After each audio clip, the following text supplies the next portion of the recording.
Most of you, I'm guessing, heard Bob Iger sit here yesterday and rave about Magic Leap. And today we have the company here with us to speak. So I'm going to read this off the script so I don't mess it up. But they are developing a computing platform that enables people to combine a digital experience in their physical lives through mixed reality light field technology. Please welcome Roni Abovitz, the CEO of Magic Leap, and Brian Wallace, the CMO of the company.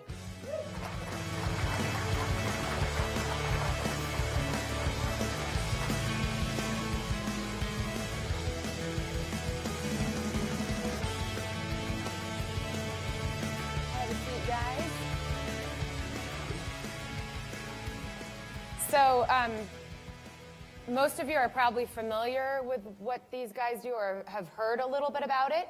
But in case you haven't seen it, all it takes is really 9 seconds, and I think you'll get it. So we have a little video to show you.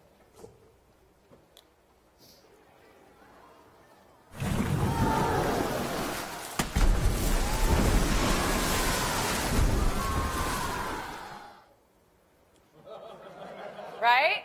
All right, so what did we see there? What was that? Well, that was a classroom full of kids, well, a gymnasium, and there happened to be a whale there.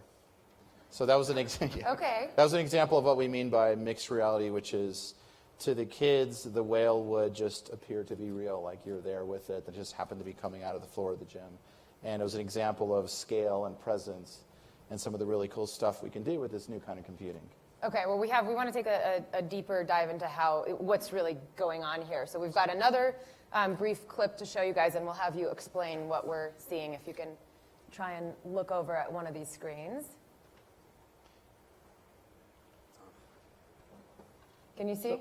Yes, what I think we're seeing here is you're seeing a light field signal, and you're seeing an eye-brain system of a person, and there should be a little flying Pegasus in there.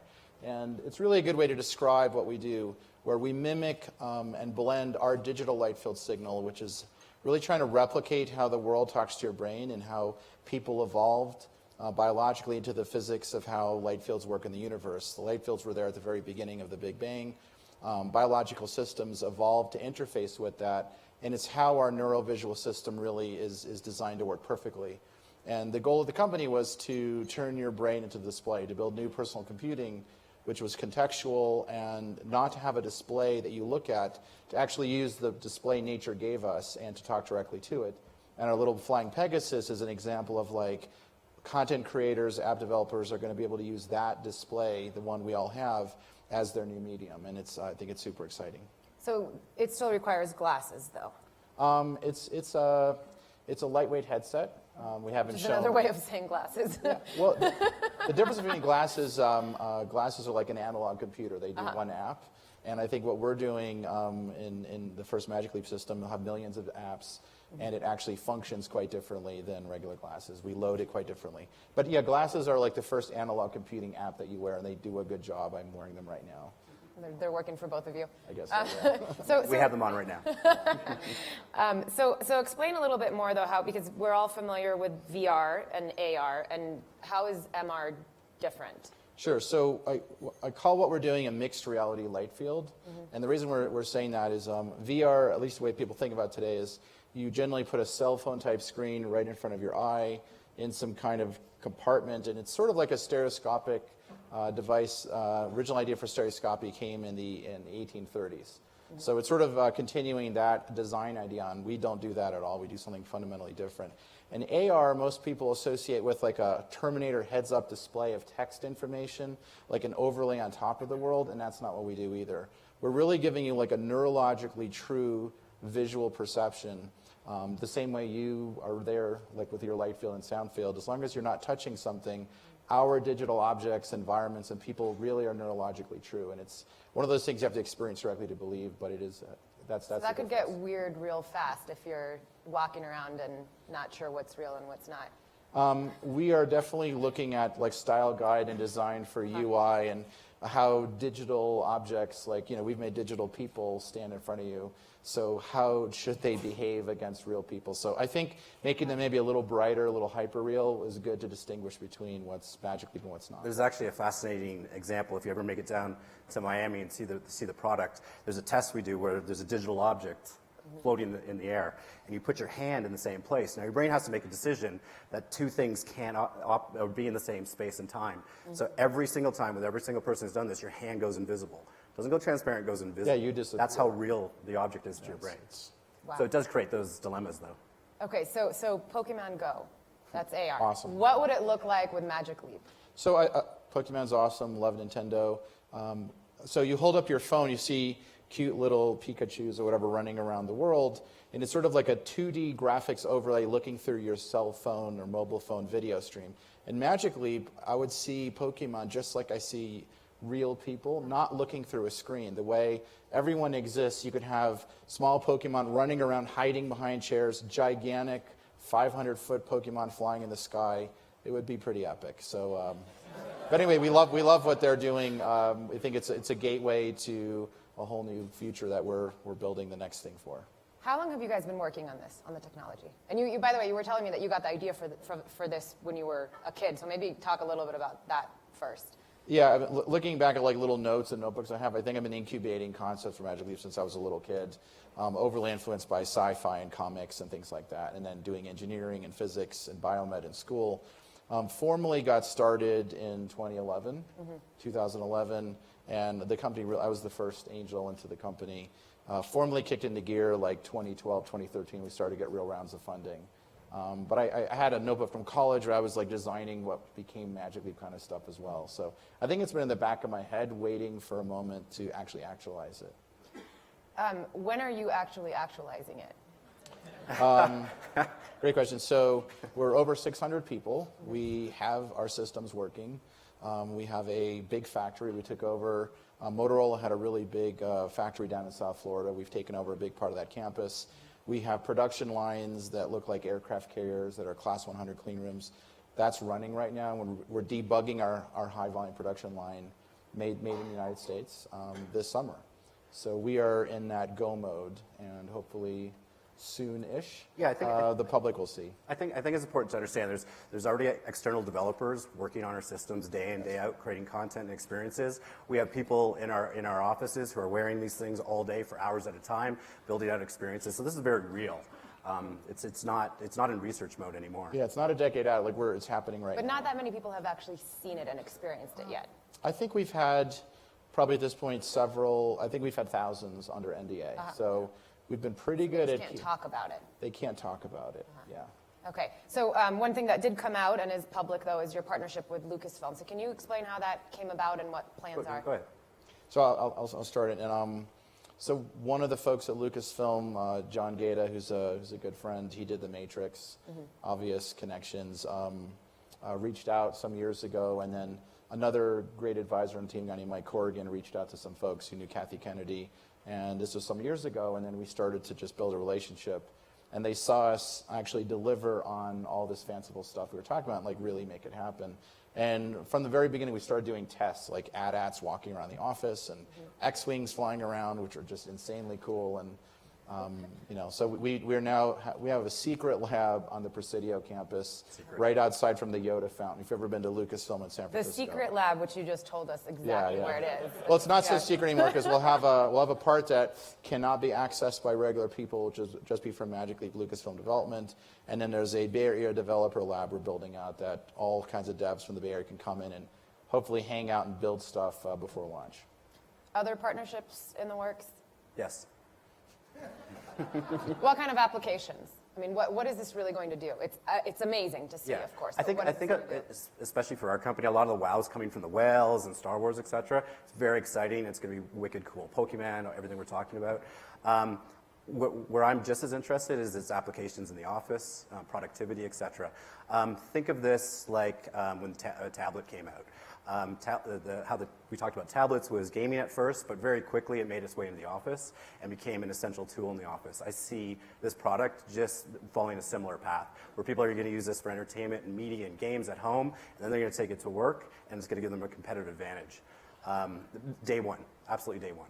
And you guys are actually having employees at some point totally switching over to Magic Leap, no laptops, no... Yeah, before launch, my goal It's is going to look that... like the weirdest office ever. Yeah, it'll be Or the coolest. Or the coolest. Yeah. Or the coolest, but both. Although, what we're designing is not so crazy looking. It's sort of more subtle. But the goal before launch is that if you're a Magic Leap staff member and all of our developer friends, we're pretty much wanting to get people into it all day long. Yeah. Our goal is all day, every day, regular kind of computing, where instead of a small screen, you have the whole space of the world around you. And it's contextual, so you could walk into a room and goes, "Hi, Michale, here's your meeting," and a note follows you around the office. It could be mundane things like that. And it'll be like a Harry Potter world. That's a good way to describe it. I think that's what's so important about that video, and it's hard to absorb, but because we're using the brain and the eye system to generate these images, we don't require all that computational power to generate what essentially is a new world or a display. So that allows us to make a device that's very small, lightweight, and portable. No one else has a solution like this, which is going to allow us to have a form factor that you're not going to mind wearing out in the world every day. We could just add to Brian, we're super people-centric, so the human brain is amazing. It's got 100 trillion neural connections. I think it's a very powerful quantum computer. We're just a co-processor to it. I can't even take credit for some of the amazing things we've done because the brain is doing it, and we're just not getting in its way. We're just asking it really nicely to do stuff for us, and it's kind of incredible. And we see a future of symbiosis between people and computing serving people, centered around the person. It's just, that's sort of our vision of where we think things should go. I want to turn to you guys for questions in just a minute, so be thinking about them. But real quick, so you've raised more than $1 billion. Is this It's very hard to say out loud. What's that? $1 billion. $1 billion. It's really crazy. fun, yeah. What's the most expensive aspect to this, to developing this? So we're building a full stack computing company. Mm-hmm. We do the hardware, the software, the electronics, the chip design, sensors.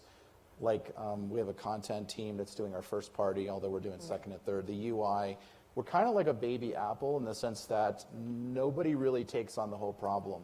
And the reason we took on the whole problem, including the manufacturing, was we just wanted to deliver something that never existed before. And there's no way to do it unless you design it all. So that was the exotic part of the company. It's not like we're making an app. We have to literally make everything from scratch to allow this future state of computing to exist. So it's a little scary, but we're doing it. Questions from the audience? We've got a few over here waiting for a mic to come over. I think you're getting one.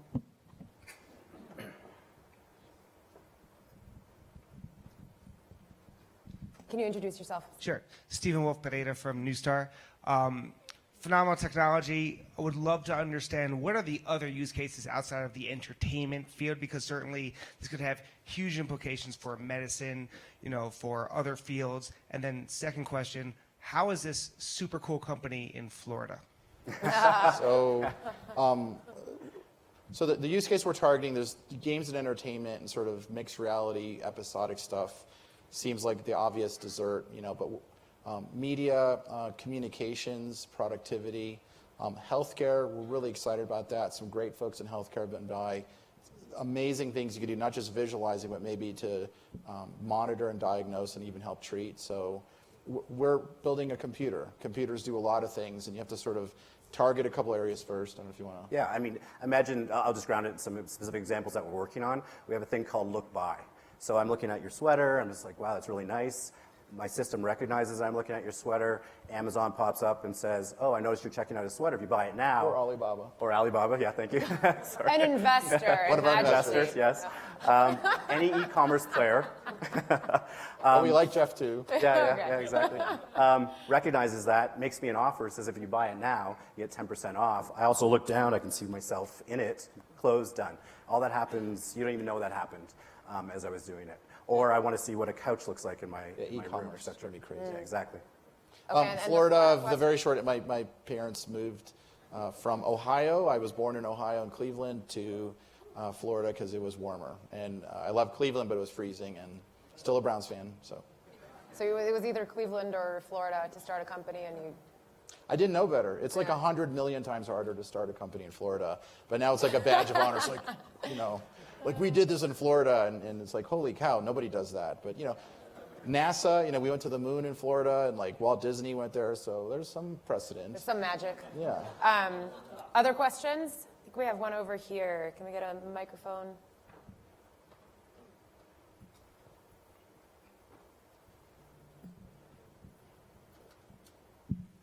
Rick Chavey with Interworks. If you could explore maybe a little bit more about the B2B side of this. So I'm thinking the convergence with like an aircraft. You're designing the plane, the engine, whatever, and you have the CAD system, or on the back end, the maintenance, and now I've got to envision what parts are wrong and need to be fixed.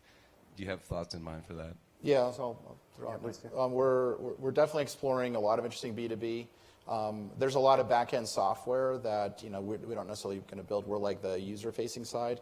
But we've actually built CAD stuff. A friend of mine, John Hershtig, who founded SolidWorks, has a new company, OnShape, and like there are parts floating in front of you, edited in real time. You can see a full-scale jet engine. You can see a real car, a little fork, whatever you want to build. So, and multiple people can experience it simultaneously. So there's definitely a very cool B2B thing, and we're having very quiet discussions with some large-scale partners. So we're focused on consumer first, but there are B2B partners that are coming out to us. So. It's a computer. People will build a lot of cool things with it. I think we're really excited as well is what happens to the world, and especially in the enterprise, when you have persistent access to all the world's digital information, consistently and seamlessly. So how does that improve productivity? How does that make social interactions better?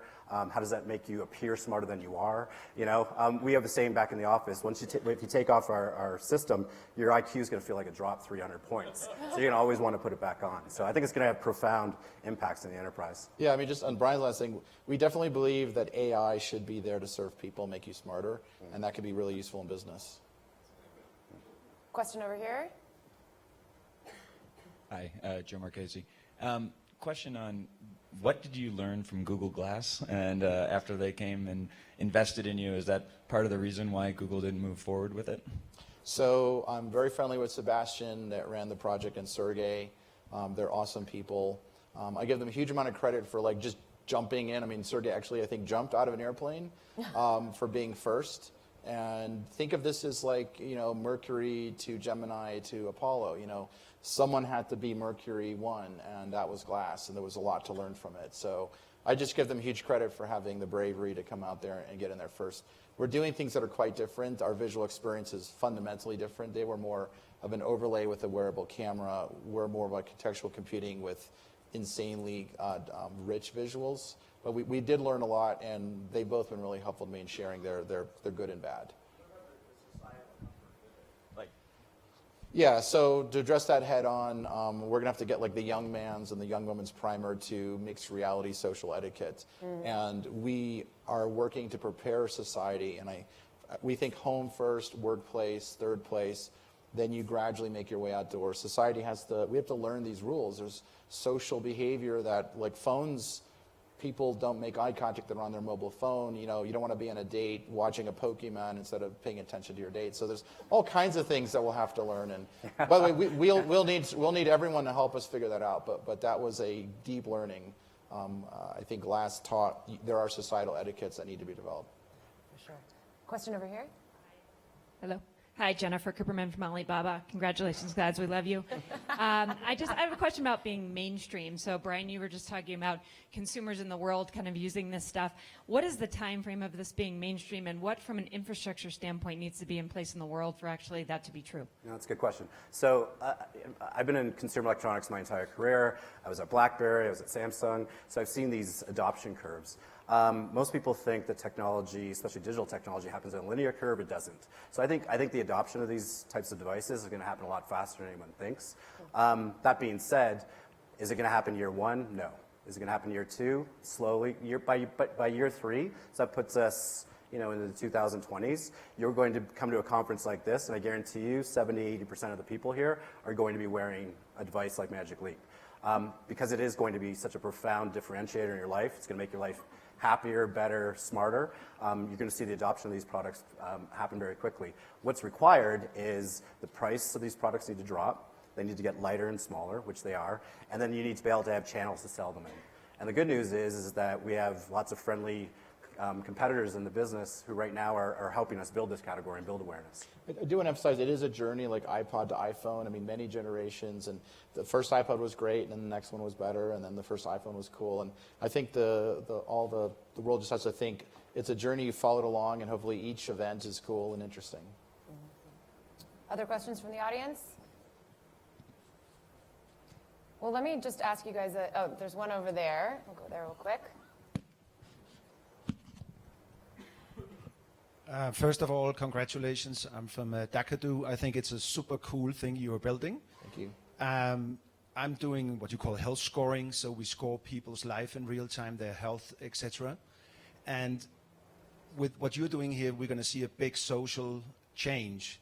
How do you see that social change coming, and how do we avoid that people don't become completely living in their own world? Have you kind of given that a thought? So let me throw one thing on, Brian. The whole point of Magic Leap was to actually take you away from staring at a foreign screen and actually go back to hundreds of years ago where you spent just lots of time with real people and real friends and real environments. Like it's so beautiful here in Aspen. And we wanted digital information to sort of just be part of the landscape, not taking over. It's not taking over. It's just like one of you people could be a digital person. It's just kind of there, just like a plant is there. So it was really to make people just go back into the natural world and to appreciate everything that's there, and then have your digital information kind of lightly integrated into it. So that was really a core part of our mission philosophy. And people can abuse everything, so I think we just have to be very careful and roll things out and provide safeguards to parents and all kinds of things like that. Yeah, we take that point really, really seriously. The way I think of it is this is a tool to enhance your life, not to replace the reality of your life, as Ronnie was saying. The thing that I always think about is I have two little young daughters, and we have a relatively modern house, so it's stark and white, and they hate it. They want colors, they want rainbows, they want unicorns. So with a device like this, they could have the house exactly like they wanted. And to your point, we can share those experiences. So I could, my young daughter, Kindred, she could say, Dad, you want to see what the world looks like through my eyes? Absolutely. And now I'm seeing this weird, wacky, colorful world. So I think that's going to enhance the experience we have together because she's going to have a very strong say in how the world is around her. And I think that's a good thing. On that note, any medical, psychological applications for this? I know your previous company was in the medical space. So I'm a biomedical engineer and have a med tech background. I did surgical robotics, a company called Mako before. So which was definitely. a nice exit. It was a good exit. Definitely there are. I think there could be great things to help with ADD, with all sorts of things. So those are, we actually have a team. We have a pilot healthcare team in the company who are working with lots of hospitals and some of the best med tech companies in the world. And we're at the very beginning stage of exploring what that looks like. So I'd say more to come. And that will follow consumer. Okay. I think we had one more just very, very quick question over here because we're almost out of time. Yeah, just to follow up on your comment. You're getting a microphone, right? Okay. I think. One sec. You guys will have about 30 seconds to answer. Sorry, just a quick follow-up comment on your observation that your children can create their own environment. I'm very curious about the role the consumer can play in creating as opposed to other people developing content for their consumption, if that's the right way to think about it. So will the individual user be able to get in the environment, play around, and create their own stuff as well? Yeah, I'll start. You can finish. Great question. In fact, this is something we obsess over back in Florida. For example, so developers are going to be very key, very strategic for us. We also, but we generally don't refer to them as developers. We're referring to them as creators because we want everyone to be a creator on our system. So we want you to be able to generate content and then share that content with the rest of the world. So you imagine creating digital assets, capturing things in your world, and then share them so other people can download them. We absolutely want this to be an interactive, kind of creative product as much as just a passive experience product. And in 10 seconds or less? Yeah, we believe in human creativity could save the world, so. Awesome. Good words to end on. Thank you guys so much for coming from Florida. Thank you. I'll meet you back out there. Thank